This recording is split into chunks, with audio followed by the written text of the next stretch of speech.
time for this week's First Play interview. And earlier this week, I caught up with Tim Masters to find out more about his band Lunar and a special gig they've got lined up for this weekend. Hello, Dave. Lunar. It says here, Oxfordshire space rock band. So how did a bunch of guys end up making space rock together? What is? A lot of people say, what is space rock? Well, what is space rock? What is space rock? Hopefully, when you hear us, you'll have something of an idea. But, you know, if you've heard Hawkwind, you've probably got a pretty good start there. We got together in 2023. I found myself, after I finished working, I thought, what am I going to do with my life now? So I thought, I'm going to go back to what I loved doing when I was a teenager, and I'm going to form a rock band. And that's exactly what happened. And throughout 2023, found these other guys, and we all gelled. And so we picked a name at the end of the year and then spent pretty much all of 2024 writing material. Influences, dystopian futures, distant moons, earthbound pollution. So space rock with kind of spacey concerns. Yeah. Some of it's kind of hard science. So our first single, Interstellar Shout, was about the Voyager 2 space probe. But we also sort of explore more sort of wild fantasy sort of areas, like as in our song Space Wizard. So much more the science fiction-y side of things. But also, the earthbound pollution. Roger, our bass player, wrote this wonderful song called Rivers, obviously about river pollution, and we've given it a sort of slightly spacey twist, but it's a lovely song. Were you one of those kids that kind of learnt the planets in order quite quickly? Absolutely. Yeah. Absolutely. In fact, one of the first pieces of classical music that I was ever exposed to was Holst's The Planets. Right. And I think it's probably no mistake that I'm into kind of the more progressive rock side of things, because listening back to that now, it's effectively a piece of progressive rock. It's amazing. So you're doing a very special gig, because the band have been gigging Jericho Tavern, Bullingdon, several others, and you've got a gig.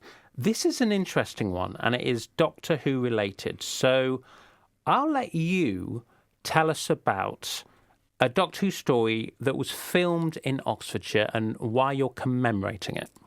Yeah, so I live in the village of West Hagbourne, which is a couple of miles outside Didcot.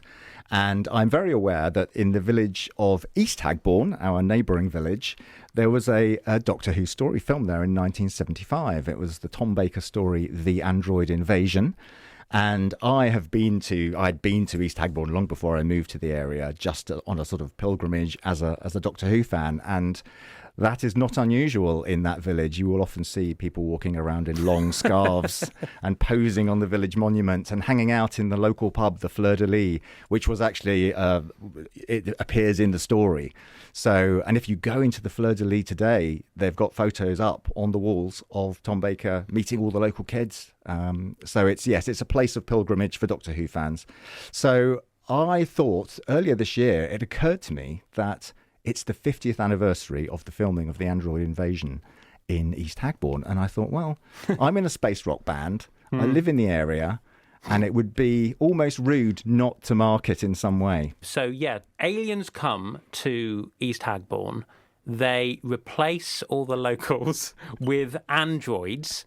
It has one of the most resonant images of that era of Sarah Jane. She falls over, doesn't she? And her face comes off because it's an android. And so I guess people flock to see the pub, and then there's the cross. Yeah, the cross where the Doctor is tied to by the evil Kralls.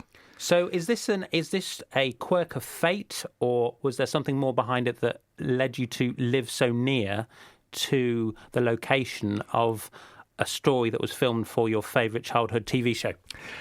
It's a strange route that it took me there, but I was living in Didcot for a bit, and I was looking for somewhere to buy, and when this place in West Hagbourne came up, I thought, wouldn't it be nice to be so close to East Hagbourne and to have the Fleur de Lis, literally my local pub, and that's what's happened. I suspect my childhood has had a huge bearing on where I've ended up living. So the gig is at Hagbourne Village Hall, 4 p.m. on Sunday. I've seen these pictures of your kind of flyers promoting the event, and it's got the band with Tom Baker. It is a cardboard cutout, Tom Baker, I hasten to add. If he turns up, I'd love it. But yes, he's very much going to be there as a cardboard cutout, as is the TARDIS at the gig. Marvellous. And maybe some other little Doctor Who surprises. So what a wonderful way to mark a Doctor Who story. I think, just with space rock music. So let's give our listeners an example of what you do. So this is the song Interstellar Shout. As you say, inspired by Voyager 2. So where did Voyager 2 go?